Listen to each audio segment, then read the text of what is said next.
Sino sa tingin ninyo ang boss nitong Martin 11? Itong Minority 11, itong mga 11 senators na nag-walk out.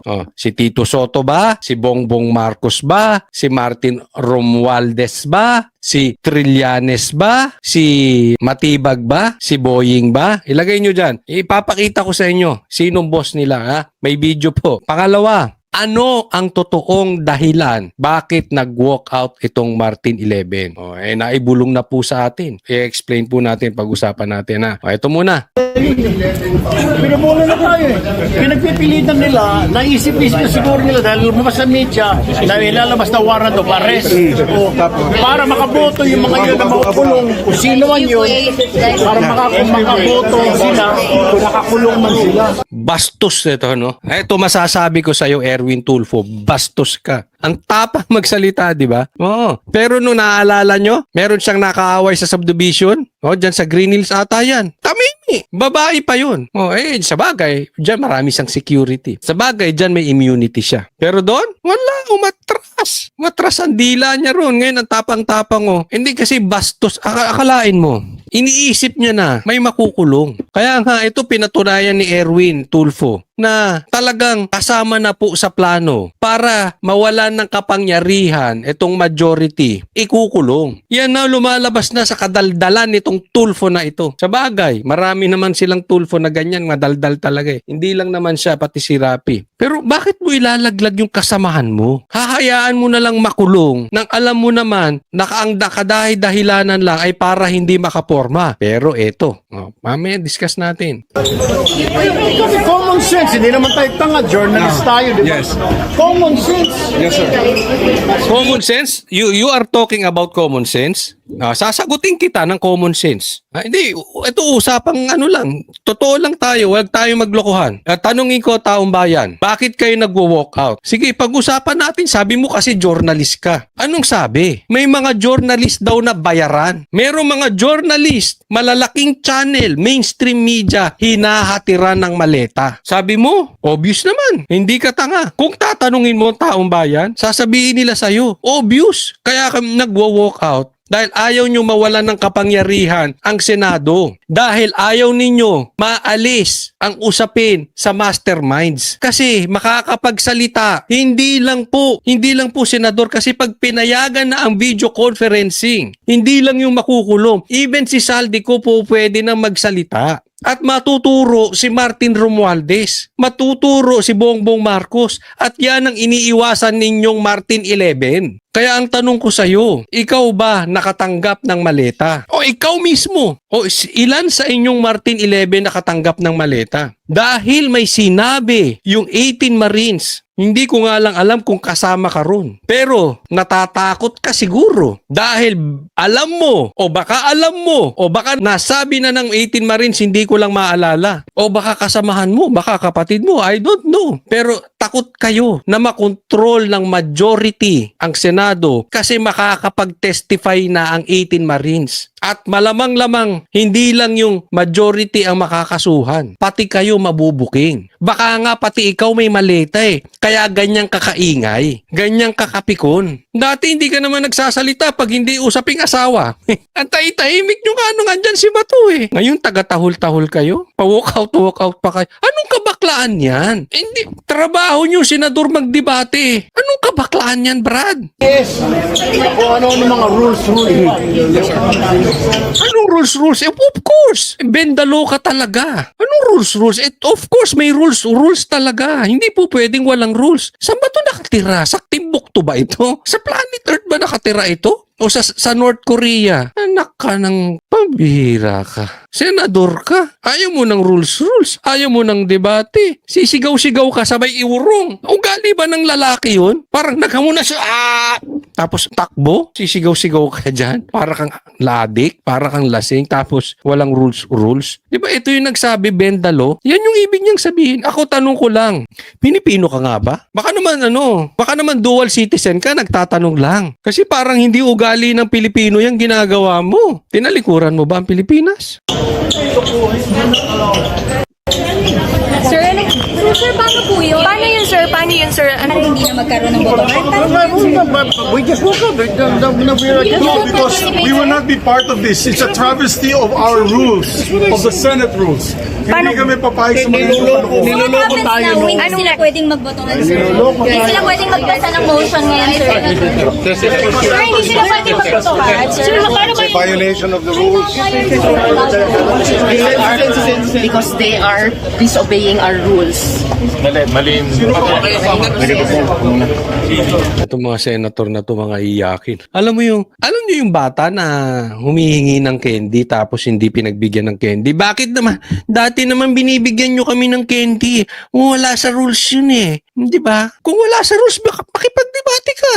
Sabagay, wala atang abogado sa inyo. Ay, si Kiko. Duwag. Mahinang klaseng abogado. May abogado pa ba sa kanila? Di ba? Kung hindi kayo binigyan ng candy, walk out kayo. Ano na kang kabatang isip nyo naman? Hindi mag-usap-usap kayo. Magdebate kayo. Kasi yan nga ang purpose ninyo eh. Trabaho ninyo yung Senado. Magdebate. Bakit? Nung panahon ba ng minority, yung grupo nila Cayetano, yung gusto ba nila nasusunod? Tapos mag-walk out sila parang bata. Pinagdamutan ng candy. Dati naman binibigyan nyo kaming candy, ngayon hindi na. Itong mga tong senador na to, para kayong mga bata.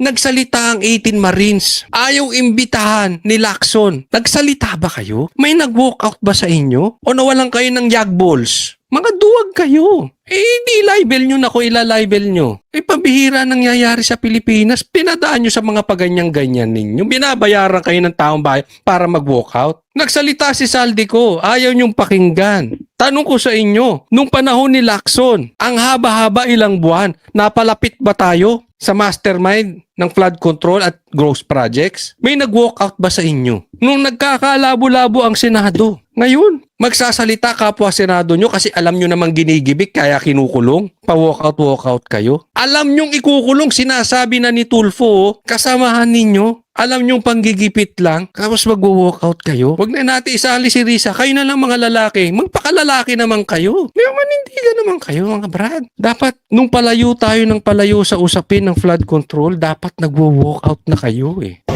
Sino yung botohan nila? Sa kayo, sir? Sir? Sir, sa kayo ngayon? Sir, paano yun? Hindi pwede magbotohan kasi wala silang quorum. Walang quorum. We have no quorum.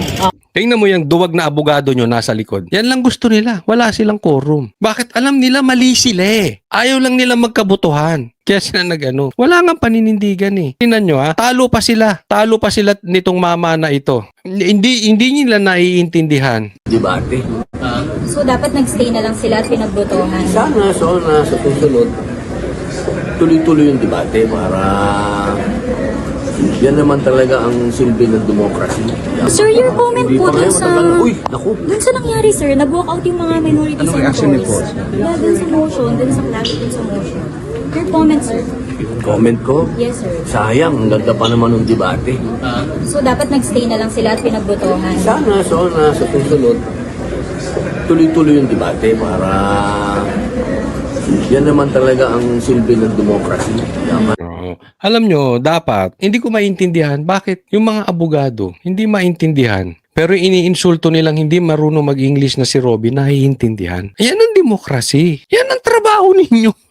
Magdebate kayo dyan mga senador. Kayong Tulfo, Rafi and Erwin. Matapang lang kayo pag meron kayong sinisigawan dyan sa Senado na hindi makakasagot sa inyo ng sigawan. Pero pag ang the likes of Barcoleta kaya kayong sagutin, the likes of Cayetano na kaya kayong sagutin, takbo kayo. Di ba? Yan ang demokrasi. Yan ang Senado. Bakit naiintindihan ni Robin kayo, hindi nyo maintindihan? Tuloy-tuloy ang debate. Anong Your sagot niya? comment, sir, Sayang kasi sayang. Ang ganda na eh. Ito po, tingnan natin. Teka muna, nasagot nyo na ba yung tanong ko? Sino ang boss ng Martin 11? O itong minority 11 na mga senador? Sino? Palagay ko naman, obvious nyo na kung sino ang boss nitong mga minority, itong Martin 11. Pero doon sa mga hindi pa nakakaalam, ipapakita ko sa inyo kung sino ang boss nila. Ito ha. Minute ko lang. Ayun. Yan yung boss nila.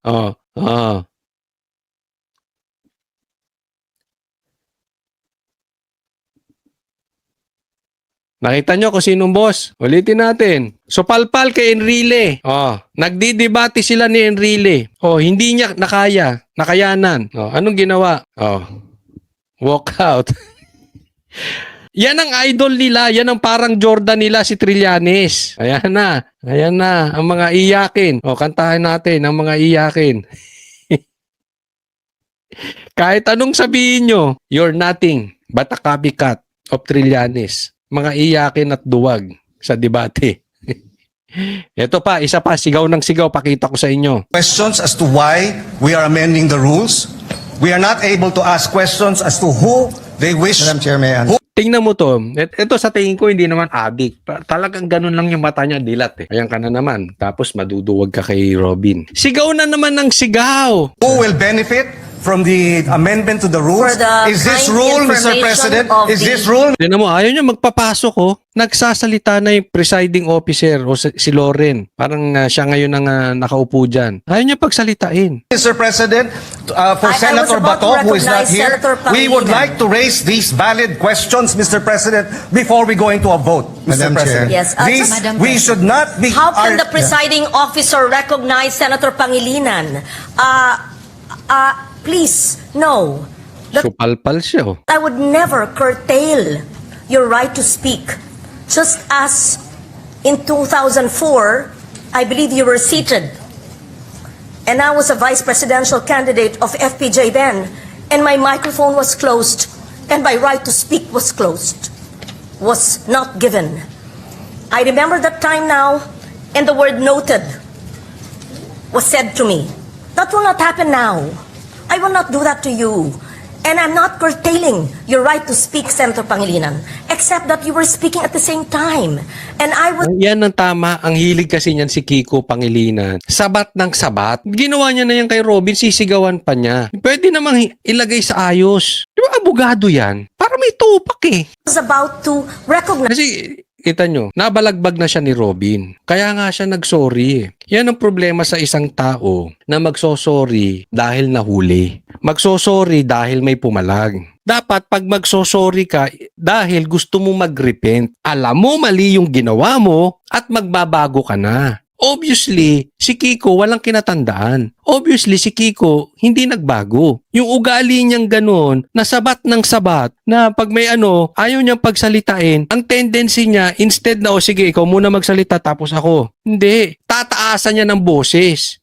Di napagalitan ka, siyang nakaupo ngayon dyan. Tanong, tama ba yung ginagawa ni Kiko? Mali po. Huwag kang pasok ng pasok, Kiko. Dahil hindi mo kinaya si Robin, napunta ka sa babae. Babae naman ngayon ang tataasan mo ng boses. Sige, sasabihin mo naman, di mo sinisigaw, tinataasan mo ng boses. Bastos talaga to si Kiko eh.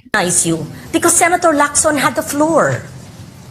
Thank you, Madam President, for So that I just wanted to be clear on record because I If recognize you're being emotional, but it will go on Senate record that the presiding Hindi excuse yung emotional. Hindi. Binabaril ba siya? Kagaya nung ginawa kila Pia Cayetano para maging emotional siya. Hindi naman eh. Pwede naman siyang nagsasalita na babae, makikipagsagutan ka. Simple lang naman yun. Pagiging gentleman, pwede mo namang sabihin after sige ako naman ha, natapos ka na. Ako naman. officer was curtailing your right to speak. I would never do that. And I would not do what I experienced in 2004 in the House of Representatives in the canvassing of the votes then. Kaya alam nyo, nung si Robin napikon, sa isang banta, sinasabi na si Robin pikon masyado. May punto naman. Pero that time, kinampihan ko siya, sabi ko, it's about time na merong pumalag kay Kiko eh. May mapikon. Yung mano-imano, wala na tong sinasenador. Di ba? O di nakaano siya, nabulaga.